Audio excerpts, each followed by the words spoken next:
to another episode of Well-Adjusted Mama. I'm your host, Dr. Laura Brayton, and today's guest is Penelope Jagessar Chaffer, speaking on Toxic Baby. Penelope is a multi-award-winning documentary filmmaker, writer, feminist, children's environmental health advocate, and global environmentalist. She is the first black female director to be nominated for a British Academy of Film and Television Arts Award, which is called a BAFTA. She has directed several well-received pieces of work, including Shakespeare stories for the BBC, which was nominated for a BAFTA in 2006. She has also won over 10 awards for her British television work, including 5 Gold National and International Promax Awards, and is a double BAFTA, Royal Television Society and Grierson nominee. A documentary auteur, her films display a singularly unique perspective on the world we live in, with the Observer newspaper in Britain calling her work a joy to watch. She is the director, producer, and writer of Toxic Baby, which will be released as the world's first interactive documentary app for the iPad. Penelope has been named one of the top 100 green online influencers and has been awarded the Mom on a Mission Award by Healthy Child, Healthy World, the nonprofit named by Vanity Fair magazine as one of Mrs. Michelle Obama's favorite charity organizations.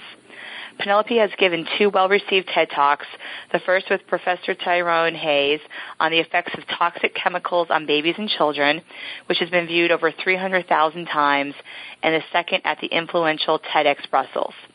A mother of 2, she lives in Brooklyn, New York, and you can find more information on her website, toxicbaby.com. Welcome, Penelope. Hey, Laura. Thanks for having me. Yes, I'm so excited to have you on the podcast and for you to share, your passion regarding educating consumers and especially families and mothers on exposure to chemicals and toxins. Absolutely. I think so many of the decisions that we make, the consumer choices that we make, are not necessarily based on up-to-date, scientific-based information. We are bombarded by so many marketing images and our own sort of stereotypical roles that we might play. Unfortunately, because women tend to make most of the purchasing decisions in their households, we're the ones who get burdened by bringing products and other items into our homes, into our families' lives, and then we find out that they're toxic, and then we have to deal with that kind of fallout. So it really is about bringing awareness to people so that they can make better, more informed choices, and also allow them to step into the space and have a voice, because we're only going to make things better if we come together and use our voices to demand change. Yeah, that's right, and use our voices as well as our spending dollars. So I think it's just wonderful that you're bringing this awareness to families and also, to your point, too, really up-to-date, the latest research through this interactive app that will be coming out, which will be great to just keep people fully informed and not outdated. Yeah, I mean, the thing is, Laura, as you probably know, the science is moving so quickly on this for a variety of reasons. For one, technology is getting better in terms of being able to detect chemicals at much lower doses because there's more funding available, and so we're having bigger, better studies being done. And as a result of that, things are coming through really quickly. And also, we just know so much more now than we did 20 years ago. I mean, just in the course of making the film, the autism statistics alone would bring me out in hives because every 3 years they would jump, and then they would jump again. And people would say, well, it's better diagnosis. And I was like, it's not better diagnosis when they're almost doubling. Not doubling, but they're rising so significantly. You're going from 1 in 150 to 1 in 88 between the years of 2005 and 2010. Really? I mean, that's not better diagnosis. There's something else going on here. But it means that because all of this information is coming through so far, something that we thought was absolutely true 10 years ago is no longer quite so true. And so I think that we have to understand that this is something that's not going to slow down, but it's okay. We have the means and the brains and the capacity to be able to understand this. All we need to do is make sure that we're getting the information. So getting that to people and being able to update them and let them know when things are coming through that might be of interest to them, I think that is going to be really key in motivating people, engaging people, and, building this community of concerned citizens who want to actually rectify this and do something about this issue, because clearly something needs to be done. Yeah. No, totally. It's so important for all of us to be involved in this. So I would love for you to share with the audience why you personally developed such a passion for chemical exposure, and especially during pregnancy and for infants. Right. Well, to be honest, I have had a certain amount of environmental awareness for a long time. I was born in London. I spent most of my life there, and I heard Prince Charles give a couple of talks in the 1990s that really kind of started making me think, GMOs, pesticides, wow, I didn't really know about that kind of stuff. But it was only until I started thinking about having my own children that I started to point that focus of interest into the specifics as we knew it. This was around 2003, 2004. And I was sort of horrified by what I was seeing, but the more I dug, the more horrified I became, and I just couldn't understand why I didn't know more about this. Why wasn't this information more widely available within the media? Because the science was there, the science was clear. This is really good science published in really reputable journals, and I really didn't have that much idea about it. So I'm sure you probably had not that much idea about it, 10 years ago, and it was just kind of like, really? And then I found out that the number one preservative in baby care products mimicked estrogen, has the capacity to mimic estrogen in the human body, and had been found completely intact in breast cancer tumor material. And at that point, Laura, I was just like, you have got to be kidding me. How is this even remotely possible? And so whilst I was lucky enough to have that information and make that choice that I wasn't going to use those baby care products on my child, I just thought, well, I can't just do it for myself. I need to do what I can to tell other people about it. And if I was a writer, I would have written a book, or, I don't know, if I was Fiona Apple, I might have written a song. I mean, you use the tools that you have, and I was a filmmaker, so I thought I would make a film. But it really speaks to that sense of, that saying, it takes a village to raise a child, and it's all of our children. It's not about, my children seem to be fine, so I don't really care about your children. It's like, well, all of our children, we cannot parent and mother in isolation. And I think, unfortunately, a lot of us feel like that. A lot of us feel very isolated in our parenting roles and choices and communities, etc. So I really wanted to use my talents to bring this to a wider audience. But the more that I found out, the angrier that I got, because I realized that women really carry an unfair burden that men either don't have the capacity to understand or really just do not have the experiences to be able to even engage. And that is all the toxicity that we're exposed to in our lives, that we physically carry in our body, we donate to our children in utero because they are sharing our environment, the water, the air that we breathe, the food that we eat, but also the stuff that's actually in our bodies circulating. A good example of that is lead, for example. I think it's after about 3 weeks, they think, roughly, any lead that's circulating in the blood gets deposited in organs and bones. When you're pregnant and you are obviously growing a baby very, very quickly, and you need a significant amount of calcium. If you don't have enough calcium, your body will raid your bones for that. Mm-hmm. That simple act will release lead into your bloodstream. Just releasing calcium from your bones also releases lead. So, lead exposures that we might have in the 70s or 80s, our child potentially is being exposed to in 2015. And I just thought that was just so unfair. And, pregnant women need to do this, mothers need to do this. And I was just like, well, how can they do anything if they don't know about it? So I really wanted to convey all of that. But I have to say, passion distress, anger. I kind of went the full roller coaster of emotions, which I think anybody does. And there's nothing quite like an irate woman for everybody to get really upset. Like, you need to calm down. Like, I don't want to be calm. There's nothing calming about this. You know what I mean? So the passion comes from there. But I also want to say, it's really important for me to say this, that there is this sense that as women, particularly pregnant women, that we are these sort of fragile creatures, that we have to be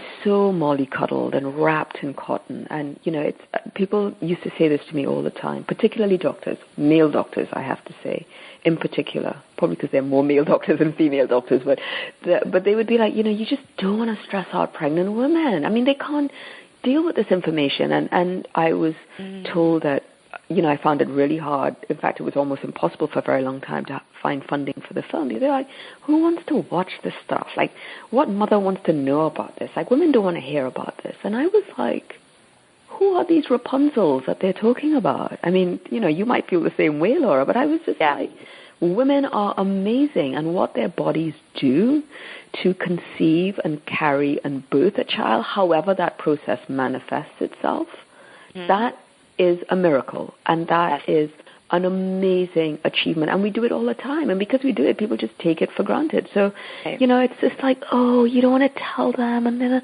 I'm like, no, women are amazing, Amazonian, incredible, divine creatures that can create life. Like, don't underestimate that, and don't underestimate our capacity to be able to do something about stuff. We don't want to scare anybody. We don't want to, worry anybody unnecessarily.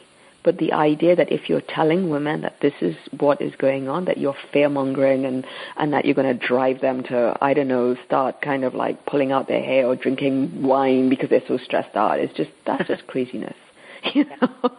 Like, that is not okay. So it really, a lot of the passion comes to empowering women to understand that we've got this. We understand this. We get this. So now we just need to use our collective voices to do something about it. That's right. I completely agree with that. I think, it's just with marketing, especially in the United States, we can really be tricked a lot of times in what products are safe. Like you said, products are labeled as baby products.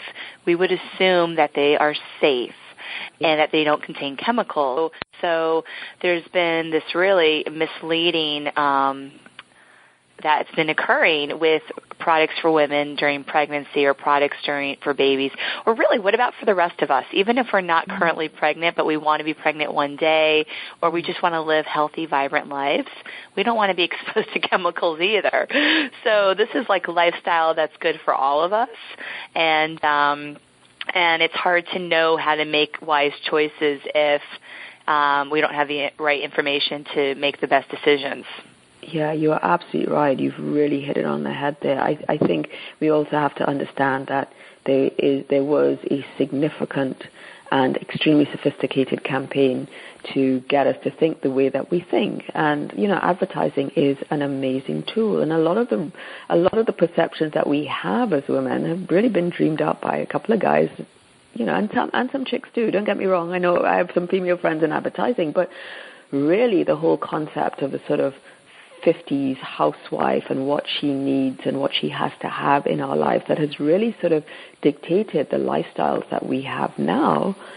Well, that was dreamed up in a Mad Max era kind of, not Mad Max, sorry, Mad Men kind of, you know what I mean? Sort of like, oh, well, the little lady inside has to have this, plastic, because guess what? She might drop a glass and break it. It's just this really kind of sexist agenda about what we need and what we have to have. And that's solely built on selling us things that we don't actually really need, but things that will profit the companies that are coming up with these things.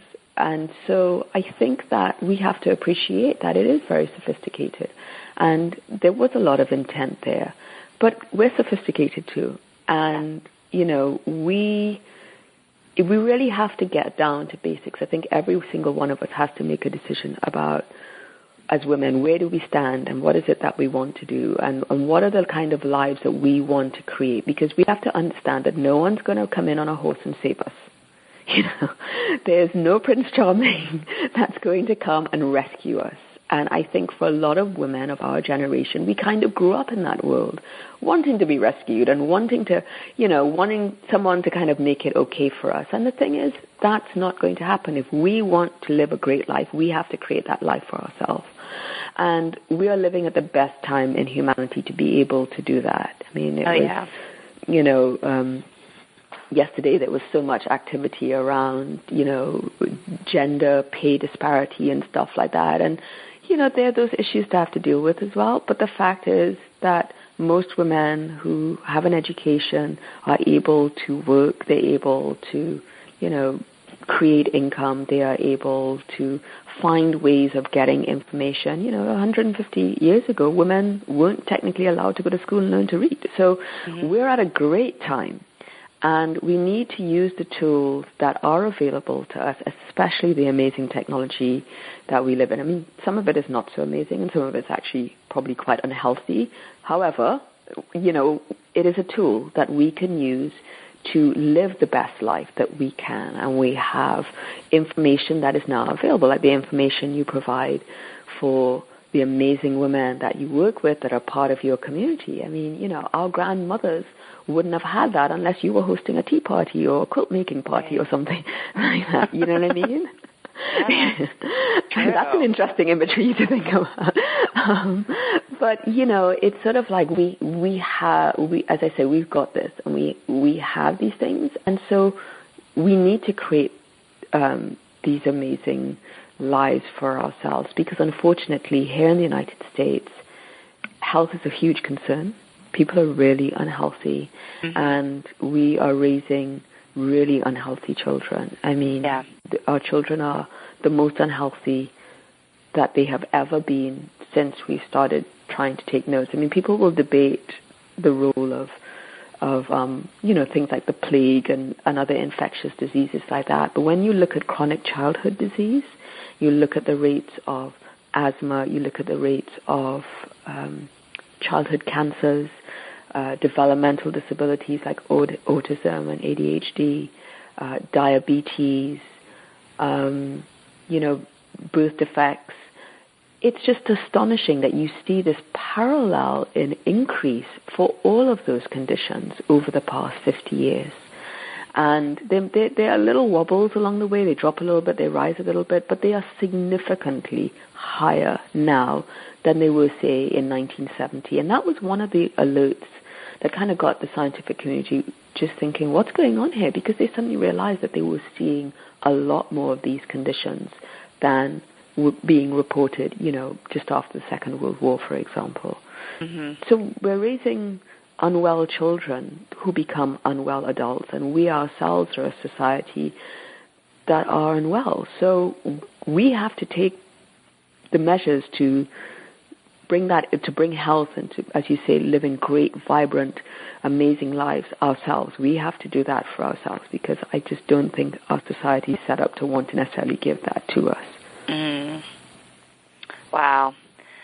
Yeah, so, I mean, this is definitely about recognizing that doing what everyone else is doing, like the mainstream, is not going to probably produce that healthy, vibrant life that we all envision for ourselves. And so we have to do things that are outside of the mainstream right now. I mean, I would love to see in our lifetime that this shifts and that the mainstream is now living healthy lifestyle, but that's not currently what's happening. So, those of us that are wanting this for ourselves and for our families, we have to speak out and share this information with others. And that's really, I admire you so much with the work you've done to get this information out to the masses so that they can make different choices that they didn't even necessarily realize needed to be made. I think that's what's really mind-boggling is people don't even necessarily know that that there are options here, and there are.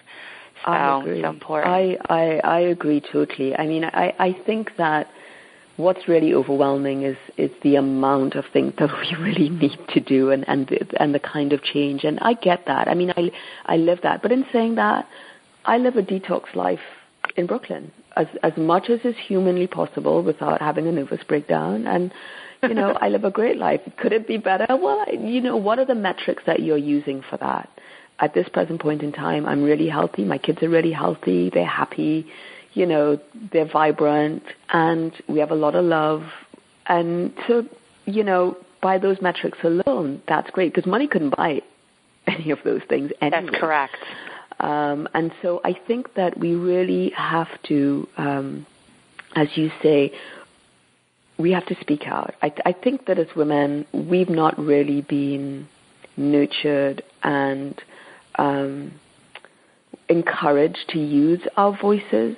You know, I think that the little woman at home kind of thing is, you know, a lot of us come from families where that has been subliminally filtered through.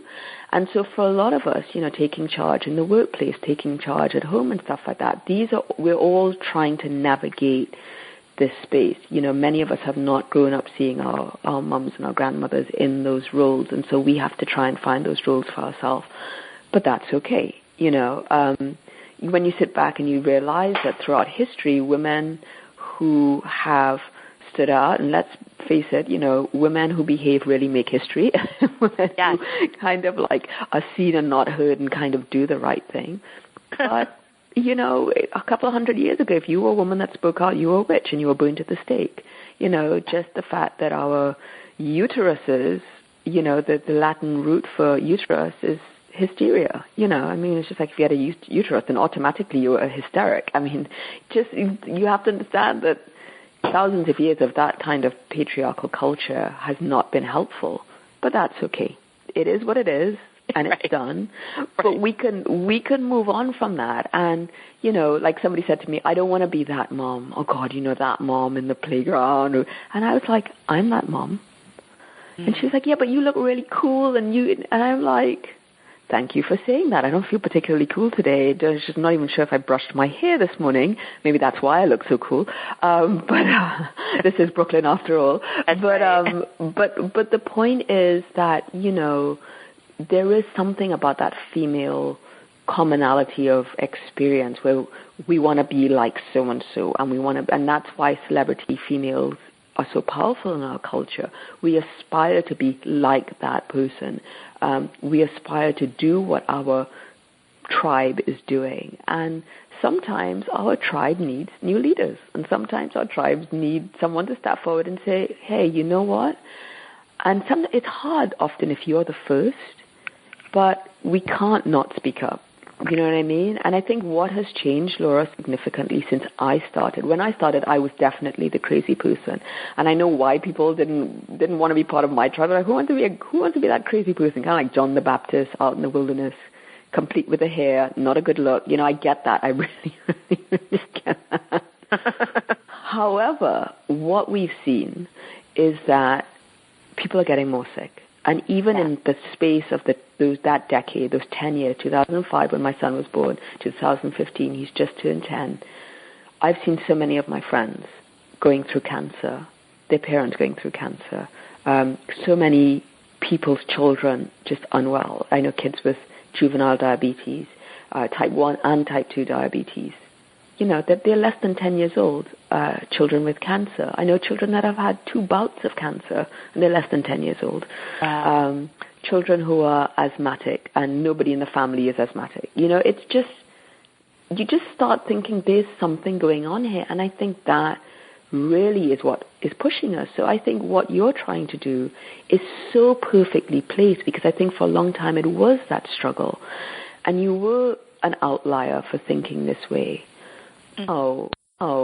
I think our communities are begging for leaders, people who can help shepherd all of us, not to the promised land, well, to the promised land of sort of like zero toxicity. I don't know if that will ever happen, but, you know, to a better place where we can all live healthy, fulfilled, vibrant lives, because we're not doing that. And so I think that, yeah, it is a challenge, but and you don't have to force anything down anyone's throat.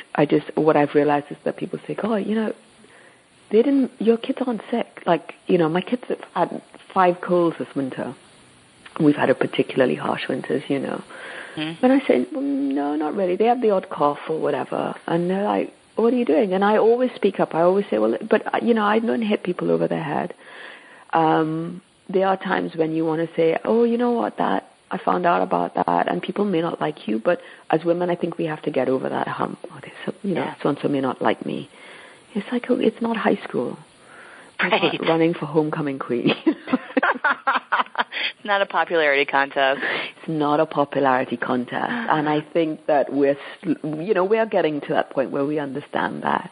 And so your work that you're doing and harnessing the science and the information, the good science and the good information that is out there is really crucial at this time, because I don't know if you feel it, but I do get this sense of change. I do get this sense that, people are like, they're asking more questions, they're questioning more, and they're going to their doctors and they're like, what about this? And the doctor's going, I don't know, because they're not taught this in medical school. Yeah.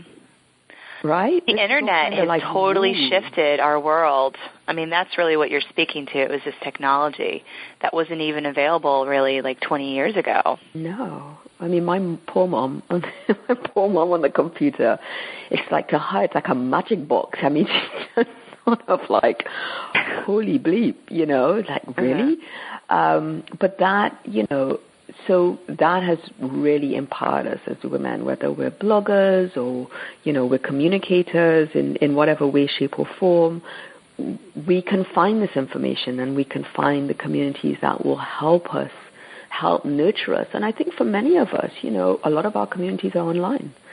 A lot of our people are not people we would necessarily meet in our day-to-day lives. They're not necessarily our neighbors. They're not necessarily the other mothers in our children's friends' lives, etc., but our people are out there, and the technology makes it possible for us to learn from each other. And I think and to connect. It's really important. Find the people who you can get the information that you need from and trust them. I'm not saying, well, what am I saying? I get this a lot. Like, I just found out the other day, about the long-term use of the laxative Miralax.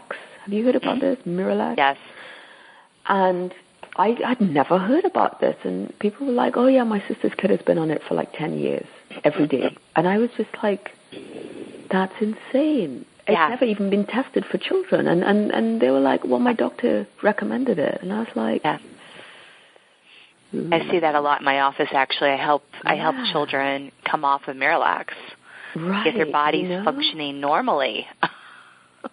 So it's just like, for me, I was just like, why do you need that? I mean, that's just insane that you would prescribe that. And they're not doing that because they're evil, horrible human beings. They're just doing that because they don't know any better. Right. And they don't have the time. Maybe they don't even have the inclination. I mean, up until fairly recently, doctors would write us off as woo-woo, hysterical, crazy women running around trying to scare people, and like, there's no science behind this. And I'm like, well, if you have a pharmaceutical industry that's marketing directly to you and telling you that this is the best thing ever, then you probably would believe what they're saying. That's right. But if that means that you're putting children on long-term medication, and this coming from a mom, she was like, my children don't have parabens, they don't have this. And I'm like, they're parabens and pharmaceuticals. She was just like, no. I'm like, so yeah, some of that stuff needs to be preserved. They're parabens in food. And, just the shock on her, and, she had that moment, it's like, is it ever going to end? We all reached that point where we're just like, oh my God, is it ever going to end? And I'm like, well, it's not going to end if we just pretend it's going to go away. That is just not the recipe for bringing about change. The time for what I call the ostrich look, the sticking your head in the sand and pretending it's all going to go away, is not going to go away. Is it fair that it's happening on our watch for this generation of women? Probably not, but hey, every generation has their stuff that they have to deal with, and this is our cause for sure. I definitely believe that. I would love for you to share more information about this new app that's coming out this summer called Toxic Baby. So I struggled with traditional distribution for getting a film like Toxic Baby out.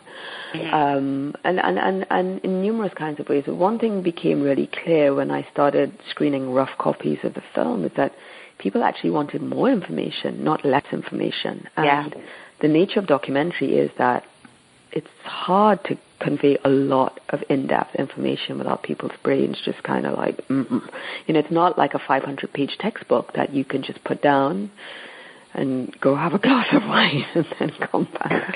Most students probably are not drinking glasses of wine. I hasten to add for any irate students out there.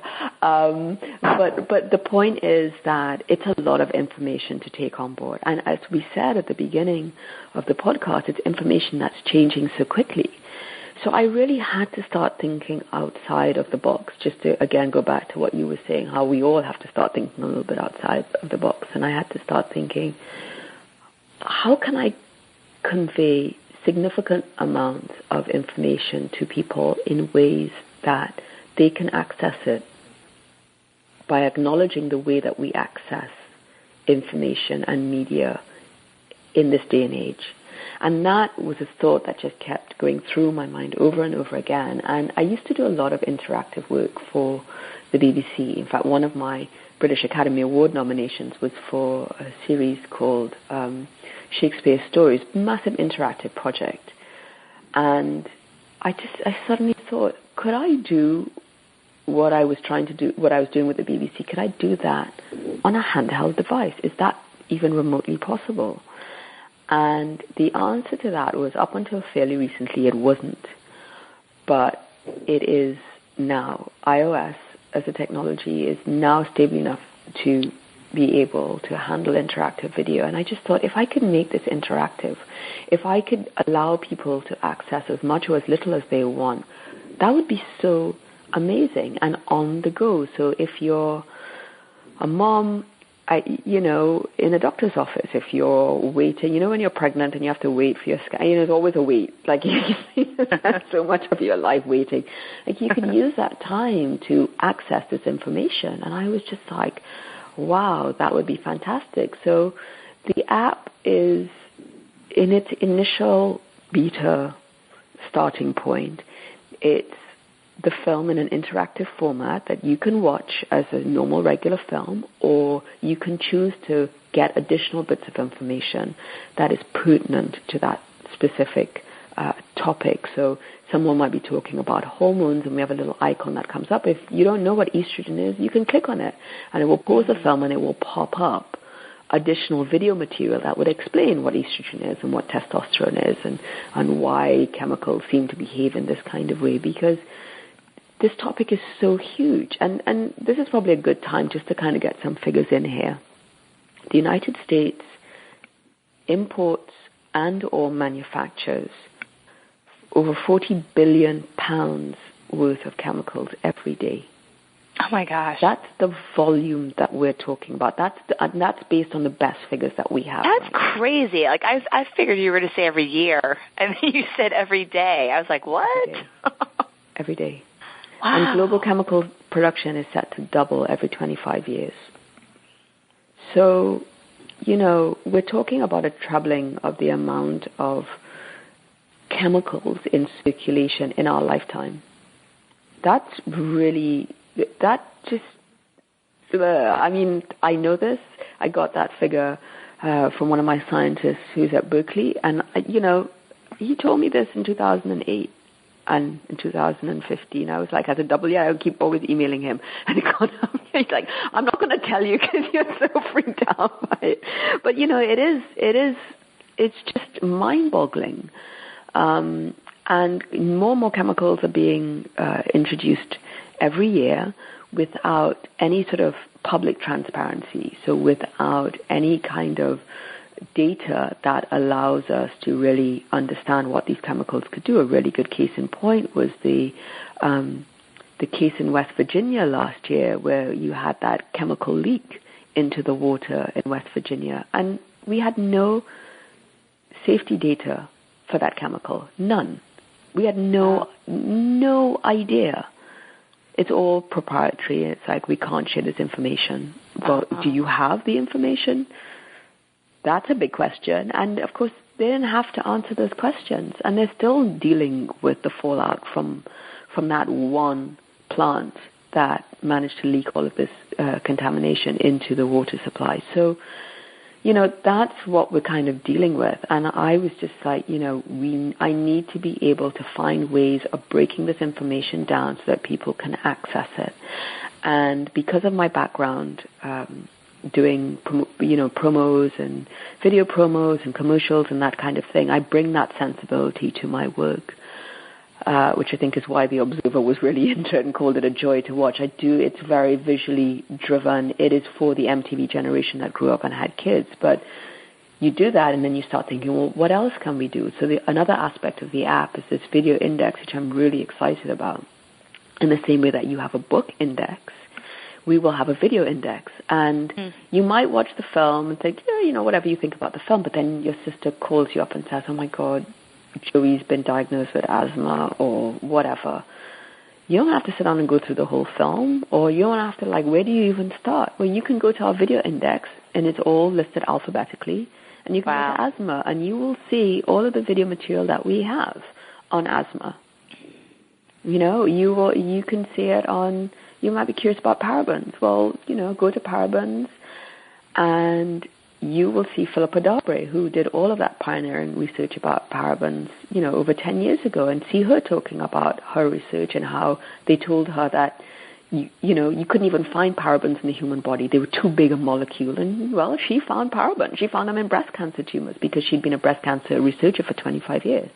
That's a really profound thing to be able to see. I just think when you hear and see people saying their stories in vision, it just really lifts those words. And so I really wanted to be able to present all of this amazing information, because of course when you make a film, you go and interview someone for an hour, you can't put their entire interview into the film. Right. I wanted to find other ways to kind of spread this material. And the other thing that we want to launch with, which is really exciting, is what we're calling maps, and it's how your tablet device has geolocation anyway. So what you can do is it will automatically know where you are. And we are populating maps with the toxicity information that we have for specific geographical areas. So, for example, where were all the old lead factories? Because what I've found, maybe you've heard about this too, Laura, is that a lot of schools, a lot of residences, a lot of communities are built on sites that maybe 20, 30 years ago were places where there was an old factory, for example, a lead. Yeah, I see that in Hoboken. You know what I mean? Well, New Jersey is tons of factories here. Yeah. Yeah. So, so what's in the soil? Your child's out there digging around. What's in that soil? You want to plant a plot, a garden. What's in that soil? A school is built on that. What is seeping out of the ground? If you're looking at something like radon is a naturally occurring gas. It's not as a result of any kind of man-made contamination, but, if you frack, there's concern that you're raising radon out of the ground. Well, what if the reason why I bring up radon is because you don't know that you have radon. You can't smell it. You can't see it. So there are things that come out of the ground, either naturally or as a result, or the fact that people wouldn't even bother to test a place for that and then decide that they're going to build a housing development on top of it. So there are all of these things going on around us, and we have no idea about that. And I keep getting people, probably as a result of the TED Talks, who keep writing to me saying, oh my God, this is happening to me. The kids in our local school keep getting sick. I just found out that the government used to test things for the Second World War in this particular area, and this is happening, that is happening, and I wanted to find a way of being able to convey that information, but in a way that's really useful for you in terms of where you're living. And I love Americans. You guys are so cute. You're like, I'm just going to move across the country. People say to me all the time, how long was your drive? I'm going to go see my parents. Oh, only 8 hours. I'm like, you were driving for 8 hours? If I was to drive from London for 8 hours, I'd probably end up in Russia. You know what I mean? Yeah, it's a bigger landmass. You know what I mean? So people will get up and they will move to a completely different new neighborhood, community, state, and you have no idea what you're moving to. You have no idea what is there. And I wanted to basically be able to give people that information. But there's a flip side to that, and that is it's also for good things too. So you're coming to New York City and you want to find out where you can buy organic milk. I really want to populate maps with, and this will probably be a spin-off version, so we would have guides to all the big cities where you would be able to just find organic milk. You would be able to, like my bag got lost in transit and I need to buy this, and this for my baby. Where can I find it? Oh, well, you can go and find it here. Or I want to buy a mattress, a safe mattress. I don't even know where to begin looking. Well, this place will sell that. And so I just think that if you can bring these tools that exist, I'm not reinventing the wheel, geolocation is here, but if I can, bring that information through, then that's just so helpful. So the app as a starting point is that's what we're trying to do. That's what I would like to achieve. But I do see it as scaling and scaling upwards. So I do see it as a place of resource. I do see it as a place where you can come and check out legislation for your own particular area, but also on a national level that we really need you to support. You can find out what the scientists are doing, so you can access their studies and stuff like that. I really want it to be a hub for people to be able to engage in this issue and engage with each other. It's like taking the science out of the lab and putting it into people's hands. Yeah.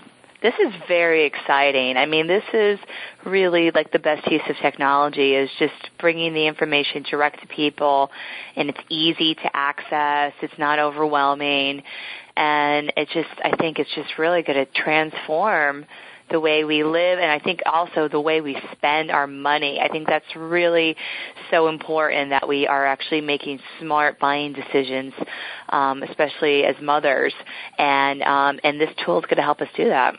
Yeah, and supporting the companies that are trying to make a difference. I mean, it's really hard to not go down that route of, I'll just kind of put that in because it's cheaper to use or whatever. Their products are more expensive. They're harder to sell. And I think we need to support these companies and these brands. We need to, use our marketing money, or not our marketing money, but our purchasing money to drive that, because marketing departments pick up on this and they see what's happening in social media and they go back to their parent company and say, hey, this company is doing this and they're like this, and, maybe we should think about, cleaning up our ingredients list and doing the right thing. And so I think that that's going to be really, really key. Better manufacturing, better brands, better people. Totally. So it's brilliant. It's really, I can't wait for it to come out. No, me too. Yeah, it's going to be so cool. I was hoping we could close the call today with just like any last thoughts that you would want to share with the moms listening about how to, best protect their families. Yeah, well, I think the most important thing is to understand that simple is really good, and so is basic. And I'm really inspired by imagining the lives that my grandmothers, they're both passed on now, but the kind of lives that they live, because I kind of realized a lot of these things were invented to supposedly help me in my modern day life, but they're really obviously not helpful, and they're actually toxic. Cooking good food that's not processed, and not sticking it in a microwave. Granny didn't have a microwave. It wouldn't have even. And people are like, I don't have the time to do it. One grandmother had 12 kids, the other one had 9 kids. Their homes were spotless. They would iron. I mean, it's just, I just think that you have to change your mindset. But really going back to basics is really helpful. I cannot say that I know of really safe plastics. The more I hear about plastics, the more concerning I am. I really keep plastics to a minimum in my household, and I really try and keep my children away from them. That's really important. And the science that I see that's going to start coming out in the next year or so, it's not good.